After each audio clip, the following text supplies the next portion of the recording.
જય માતાજી મિત્રો, હું આવી ગયો છું ખેતરે અને જો તમને બાજરીનું ખેતર બતાવું.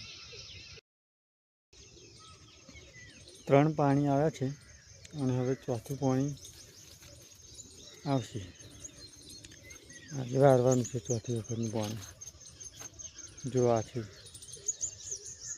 બાજરી.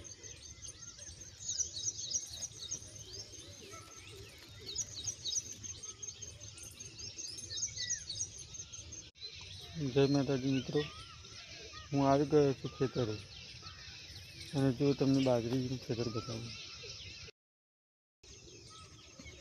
3 પાણી આવ્યા છે અને હવે ચોથું પાણી આવશે. આજે વાળવાનું છે ચોથી વખતનું પાણી. જો આ છે બાજરી.